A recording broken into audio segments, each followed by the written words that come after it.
नमस्कार, मैं हूं मनोज मनु। आप देख रहे हैं ITV network, India news, news x. और आज हम दिल्ली विधानसभा में आपको तमाम तरह की तस्वीरें दिखाएंगे। इस बीच एक और शख्सियत, एक और चेहरा, हरविंदर सिंह लवली, जो कि कई साल तक दिल्ली सरकार में मंत्री रहे, शीला दीक्षित की सरकार में एक मजबूत चेहरा रहे, लेकिन नीतियों को लेकर, रीतियों को लेकर उनके मनभेद रहे, इसलिए वो भारतीय जनता पार्टी नरेंद्र मोदी के साथ आ गए। इस वक्त वो हमारे साथ मौजूद है। भारतीय जनता पार्टी ने उन पर विश्वास जताते हुए गांधीनगर सीट से टिकट दिया है। क्या वो मानते हैं, कौन से वो मुद्दे हैं, और आम आदमी पार्टी की सरकार को लेकर वो क्या कहते हैं? लवली जी, आपका स्वागत है इंडिया न्यूज पर। जी, बहुत धन्यवाद। इस बार पार्टी ने आपको टिकट दिया है, आप क्या मानते हैं दिल्ली राज्य को लेकर, आम आदमी पार्टी की सरकार को लेकर, उनके मुद्दों को लेकर इस बार क्या कहना है? देखिए, निश्चित रूप से इन 10 सालों में दिल्ली का सबसे बुरा समय गुजरा है। दिल्ली आगे बढ़ने की बजाय पीछे गई है। दुर्भाग्य है, दिल्ली के आप किसी कोने में चले जाइए, गांधीनगर हो, नरेला हो, नागलोई हो, जंगपुरा हो, कहीं चले जाइए, दिल्ली देश की राजधानी होने के बावजूद दिल्ली के नागरिकों को बुनियादी समस्याओं के लिए तरसा दिया है। आप कहीं चले जाएंगे, सड़कें टूटी मिलेंगी, सीवेज सिस्टम बहते हुए मिलेंगे, गड्ढों में सड़कें हो गई हैं, अब तो गंदे पानी की शिकायत मिलेगी, ख़राब ट्रांसपोर्ट सिस्टम मिलेगा, ट्रैफिक जैम मिलेगा।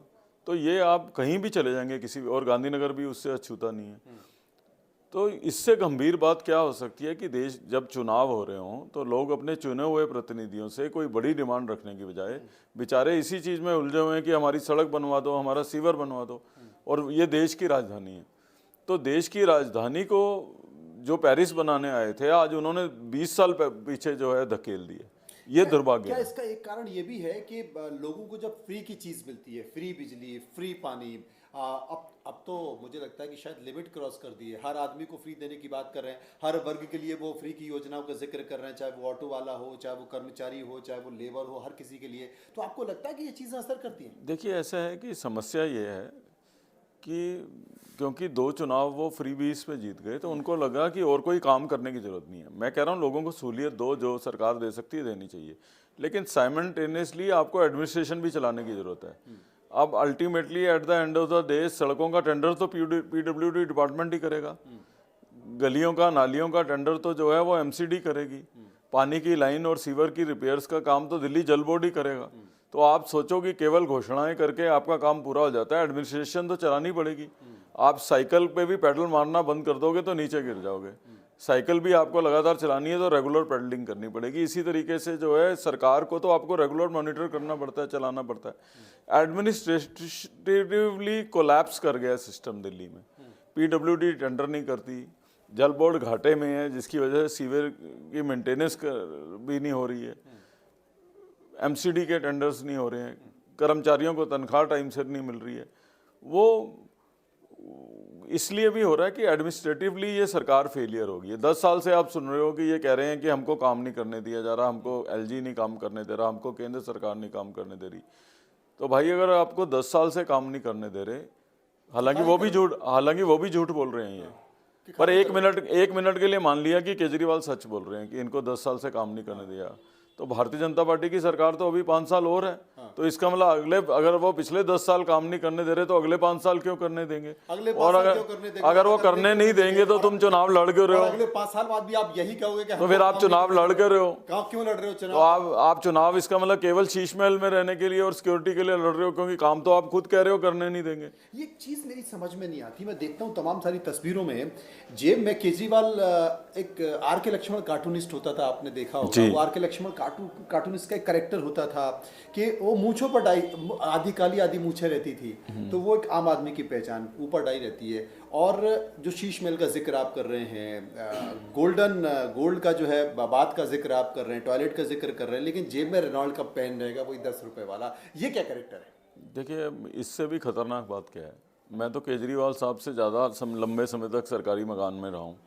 आप अभी मेरे साथ चल रहे हैं, हम किसी भी इलाके में अगर रहेंगे तो आपको सैकड़ों लोग तो गांधीनगर में मिल जाएंगे, हजारों लोग दिल्ली में मिल जाएंगे जो कहेंगे कि हरविंदर सिंह लवली के सरकारी निवास पे हम गए हैं। और सरकारी निवास किसी मंत्री, मुख्यमंत्री को मिलता भी इसलिए कि पब्लिक को मिलने में परेशानी ना हो, पब्लिक की कंप्लेंट सुनने में दिक्कत ना हो। एक व्यक्ति ढूंढना आज पूरे दिन में जो कहे कि मैंने शीश महल देखा है अंदर से, जो कहे कि मैंने जो है अरविंद केजरीवाल का चीफ मिनिस्टर वाला बंगलो देखा है, तो ये कैसे आम आदमी है जिनके घर में ही एंट्री नहीं 10 साल में किसी आदमी को मिली, जो घर इनको पब्लिक से मिलने के लिए रहा हो, तो एक व्यक्ति तो ढूंढेंगे जो उस घर के अंदर गया हो। तो लोकतंत्र में ऐसा क्या होता है? तो आप किस रेनॉल्ड पेन की बात कर रहे हैं और किस आम आदमी की बात कर रहे हैं जिसके घर में आम आदमी का जाना अलाउ नहीं है? तो ये लोग तो भ्रष्टाचार को दूर करने आए थे। आज जन लोकपाल की चर्चा तो छोड़ दीजिए, सीएजी की रिपोर्ट टेबल करने को तैयार नहीं है विधानसभा में। एक चीज बताइए, अरविंद केजरीवाल के ऊपर भ्रष्टाचार के आरोप लगे, पिछले चुनाव में और इस चुनाव में क्या अंतर है? क्योंकि पिछले चुनाव में ये कहा जा रहा था कि भाई अरविंद केजरीवाल बोले थे मैं कट्टर ईमानदार की बात हो रही थी, और इस चुनाव में अरविंद केजरीवाल जेल जा चुके हैं, मनीष सिसोदिया जेल जा चुके हैं, इस बार जेल से जाया हुआ चेहरा है। तो क्या आप मानते हैं कि जनता अभी तक कट्टर ईमानदारी की भूमिका में देखती थी और वो कहते थे एजी ये करप्ट है, एजी वो करप्ट है, लेकिन इस बार अरविंद केजरीवाल चूंकि जेल से आए हुए हैं, जनता यकीन करेगी? देखिए, प्रश्न ये है कि पिछले 2 चुनाव ये दूसरों पे भ्रष्टाचार का आरोप लगाते हुए चुनाव लड़े हैं। इस चुनाव में ये भ्रष्टाचार को मुद्दा ही नहीं मानते, भ्रष्टाचार के बारे में तो बात कर ही नहीं रहे हैं इस चुनाव में। पिछले 2 चुनाव में ये यमुना को साफ करने की बात करके वोट मांगते रहे, इस बार कह रहे हैं कि यमुना साफ करने से वोट थोड़ा मिलती है। तो दिल्ली के लोग सब चीज़ों को समझते हैं। 10 साल की सरकार रहने की बजाय बाद जो लोगों को अपनी काम बताना चाहिए कि हमने क्या करी, दिल्ली का पब्लिक ट्रांसपोर्ट सिस्टम कोलैप्स कर गया है। दिल्ली के अंदर 2013 में 6000 बसेस होती थी, मैं तो खुद ट्रांसपोर्ट मिनिस्टर था। आज घट के वो बसें 2800 रह गई हैं और दिल्ली की आबादी 40% बढ़ गई है। दिल्ली के अंदर जो है तमाम, चाहे वो पोल्यूशन के मापदंड हो, WHO की स्टडी आई है कि आपकी हमारी उम्र जो है वो तकरीबन 12 साल, भारत की औसतन उम्र जो है 4 से 5 साल कम होती है प्रदूषण की वजह से, लेकिन दिल्ली शहर में औसतन उम्र जो ईश्वर ने आपको मुझे आयु दी है उससे 12 साल कम हो रही है। और उसका कारण क्या है? इस सरकार की लापरवाही, चाहे वो फेलियर हो पब्लिक ट्रांसपोर्ट सिस्टम हो, सड़कों में गड्ढे की बात तो खुद मान गए, यमुना में प्रदूषण की बात खुद मान गए। आज ट्रैफिक कहीं भी आप चले जाओ, जहां आप आधे पौने घंटे में पहुंच जाते थे, आज 1.25 घंटे में पहुंचते हो, वो पोल्यूशन को ऐड कर रहा है। तो पूरा का पूरा एडमिनिस्ट्रेशन दिल्ली का कोलैप्स इनमें कर गया, तो इसलिए कहने को कुछ इनके पास है नहीं है। तो इसीलिए अब जो है रोज़ नई नई घोषणा करते हैं। मेरा कोई इंटरव्यू पीछे लेने आए थे, वो कह रहे थे ये फ्री बीज अनाउंस कर रहे हैं। मैं कहा फ्री बीज को लेके ये कितना सीरियस है वो पंजाब भी बताता है। दिल्ली में भी लोकसभा से पहले कहा था कि कैबिनेट ने पास कर दिया 1000 रुपये देंगे। जो व्यक्ति 1000 रुपये नहीं महिलाओं को दे पाया वो 2100 देने की बात कर रहा है। सबसे बड़ी बात है कि आप घोषणा कर रहे हैं, पहले इमामों को आपने सैलरी देने की बात की, फिर आपने पंथियों को कर दी, मंदिरों को कर दी, बजट आपके पास है नहीं है। दूसरी तरफ आप ये कहते हैं कि साहब हमारे बहुत प्रॉफिट का बजट है। वो सीरियस भी नहीं है देने को। मैंने मेरा इंटरव्यू लिया था तो मैं उनसे कह रहा था कि आप 10 पत्रकार इकट्ठे होके जाइए सुबह मिलने केजरीवाल से, दोपहर तक आपके लिए भी सब्सिडी अनाउंस कर देंगे। अभी तो जो मिलने जा रहा है उसके लिए सब्सिडी अनाउंस कर देते हैं। मतलब मैं जाऊंगा तो मेरे लिए भी अनाउंस कर देंगे। आप 10 लोग चाहिए कम से कम। अच्छा, कम से कम 10 चाहिए, 10 इकट्ठे होकर जाइए, आपके लिए भी कर देंगे अनाउंस। क्योंकि वो खुद सीरियस नहीं है। और उनको लग रहा है किसी तरीके से मुख्यमंत्री की कुर्सी बचे। एक चीज़ है कि शीला दीक्षित की सरकार के कामकाज को लेकर कांग्रेस इस बार चुनाव मैदान में उतरी है, संदीप दीक्षित तमाम लोग। क्या आपको लगता है कि कांग्रेस का जो खोया हुआ जनाधार है, कांग्रेस को लगता है कि हमने बहुत देर कर दी, वापस मिल पाएगा? आप तो शीला जी की सरकार में देखिए चाहे मैं अलग पार्टी में आ गया हूँ, शीला जी एक अच्छी मुख्यमंत्री थी दिल्ली की, मदन लाल खुराना जी अच्छे मुख्यमंत्री थे। शीला जी की उपलब्धियाँ कांग्रेस क्या गिनवा रही है? कांग्रेस कह रही है कि शीला जी की सरकार में मेट्रो आई, फ्लाईओवर्स बने। उनका अर्बन डेवलपमेंट और ट्रांसपोर्ट मिनिस्टर कौन था? अरविंदर सिंह लवली। वो कह रहे हैं कि उनके टाइम में शिक्षा का रिजल्ट 99% हुआ, EWS के एडमिशन हुए, एडमिशन के नॉर्म्स बने। उनका शिक्षा मंत्री कौन था? अरविंदर सिंह लवली। वो कह रहे हैं हमने अनऑथराइज रेगुलाइज कॉलोनी में काम किया। तो उनका रेवेन्यू मिनिस्टर कौन था? अरविंदर सिंह लवली। तो जो शीला जी की उपलब्धियां गिनवा रहे हैं, उनका जो मंत्री था वो तो भारतीय जनता पार्टी के साथ है। तो क्रेडिट मेरे डिपार्टमेंट के अलावा एक डिपार्टमेंट कह रहे हैं हमने हरी और लाल बसेस खरीदी। किसने खरीदी थी? कौन था ट्रांसपोर्ट मिनिस्टर? अरविंदर सिंह लवली। तो जो उपलब्धियां गिना रहे हैं वो उपलब्धियों वाला, तो अब जो शीला जी अच्छी जगह पे हैं, हम और आप खराब जगह पे हैं। भगवान उनको शांति दे। और वो बढ़िया नेता थी, बहुत अच्छी लेडी थी। और जिसने किया था वो भारतीय जनता पार्टी में है तो कांग्रेस किस बात का क्रेडिट कांग्रेस है? किस बात का क्रेडिट मांग रहे हैं? एक सवाल मैं पूछना चाहता हूं कि बीजेपी से पहले यहाँ विधायक था, बीजेपी के विधायक का टिकट कट गया है, हालांकि बीजेपी में बहुत कम होता है, आपको लगता है कि कोई फर्क पड़ेगा? देखिए ऐसा है कि एक तो ऐसा नहीं है, ये सबको अलग अलग भूमिका होती हैं और पार्टी ने मेरी जिम्मेवारी लगाई कि आपको चुनाव लड़ना है तो मैं चुनाव लड़ रहा हूँ। अन्यथा मैं तो बहुत बार विधायक रह गया हूँ, मंत्री रह गया हूँ, तो जो पार्टी की जिम्मेवारी होती है वो होती है। नहीं, एक बार आप बीजेपी में आए फिर वापस कांग्रेस में चले मैं पहले बीजेपी में आया था। उस समय मेरा कभी मैं अपने लिए नहीं आया, एक तो कभी भी। उस समय मेरा नगर निगम की टिकट्स को लेके मतभेद पार्टी में था। कार्यकर्ताओं की बजाय जो है टिकट बेचने का काम उस समय के पार्टी के लीडर कर रहे थे, तो उसके विरोध में मैं आया था और मैं मन से भारतीय जनता पार्टी में आया था। लेकिन क्योंकि गांधी परिवार से कहीं ना कहीं मेरा रिश्ता नाता रहा था, तो मुझे इस तरीके के मैसेजेस भेजे जा रहे थे कि भी आप बुरे समय में छोड़ गए, अभी हमें सबसे ज़्यादा ज़रूरत है।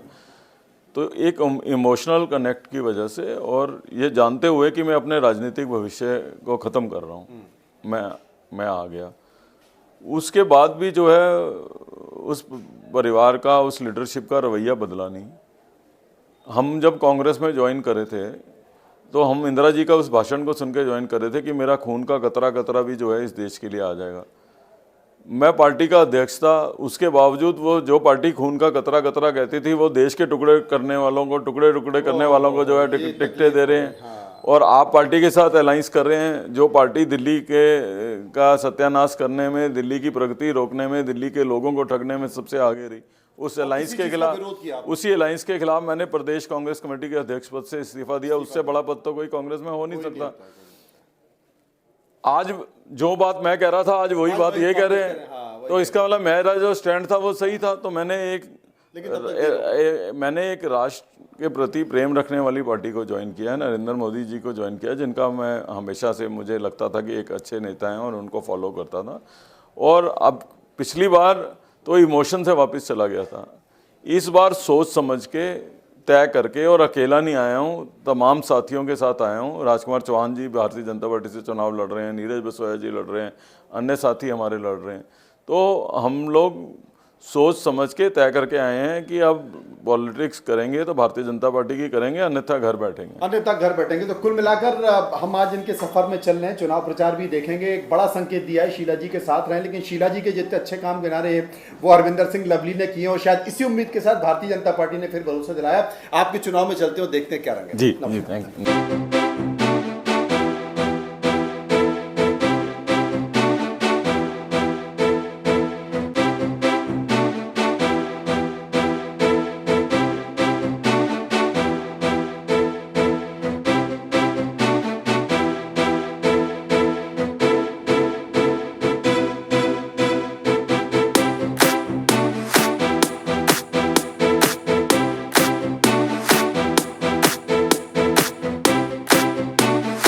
विधानसभा में गांधीनगर में हम इस वक्त मौजूद हैं। गांधीनगर जो कि बड़ा एक औद्योगिक इलाका भी माना जाता है। दिल्ली के लोग मेरे साथ मौजूद हैं। इस बार फिर से चुनाव आ गया, फिर से नेताओं के वादे आ गए, क्या कहेंगे? ये चुनाव आ रहे हैं, अच्छी बात है। सीएम इस बार लवली वो ही आने चाहिए जो बीजेपी के हैं। लेकिन बिजली फ्री, पानी फ्री, वो फ्री नहीं चाहिए हमें। बहुत नुकसान करा है केजरीवाल ने, जो है बहुत परिवार उजाड़ दिए, शराब की जगह जगह दुकानें खोल के, जो है वो हम नहीं चाहते इस बार। आप क्या मान रहे हैं साहब, इस बार का चुनाव कैसा है? चुनाव बहुत बढ़िया होगा और टक्कर मतलब बराबर किया सभी नेताओं में। और बाकी जो काम की बात है, मैं कहता हूँ लवली जी से अच्छा कोई काम नहीं कर सकता आगे। बदलाव देख रहे हैं आप? बदलाव है, बिल्कुल बदलाव है सर। आप क्या मानती हैं? आप तो युवा हैं, पढ़ाई फ्री, शिक्षा फ्री। फ्री नहीं चाहिए पर अच्छी होनी चाहिए, जॉब्स मिलनी चाहिए यूथ को। केजरीवाल ने जो वादे पूरे किए, वादे हो पाए? नहीं लगता तो नहीं। आप देखिए, ये इस वक्त हम घरों में पहुंचे हैं, घर के लोगों की प्रतिक्रिया है। ये भारतीय जनता पार्टी के तमाम नेता कार्यकर्ता, ये हरविंदर लवली हैं, ये वोट मांग रहे हैं और ये वोट के जरिए आप देख सकते हैं, ये जनता को यकीन दिलाने की कोशिश कर रहे हैं कि हमें आप वोट दीजिए। ये वोट मांग रहे हैं और वोट के जरिए आप ये तमाम लोगों को भरोसा दिलाने की कोशिश कर रहे हैं। बिजली, पानी, सड़क, ये बड़ा मुद्दा है, आप कुछ भी कर लिए, लेकिन इस बार करप्शन का मुद्दा बड़ा है। तमाम लोगों से हम बातचीत कर रहे हैं और लोगों का ये कहना है कि करप्शन एक बड़ा मुद्दा है और ये बड़ा मुद्दा इस बार के चुनाव में निकल कर आएगा। एक बात बताइए, देश में मोदी हैं, और यहाँ पर आम आदमी पार्टी की सरकार है, बीजेपी डबल इंजन की बात करती है कि डबल इंजन अगर होगा तो गाड़ी तेजी से चलेगी, आपको लगता है? नहीं, ऐसा कुछ नहीं है। डबल इंजन की सरकार होनी चाहिए, मतलब हर जगह जो है बीजेपी की सरकार आनी चाहिए, चाहे सीएम हो चाहे प्रधान। मोदी है तो मुमकिन है, भरोसा है? हाँ जी, सब मुमकिन है।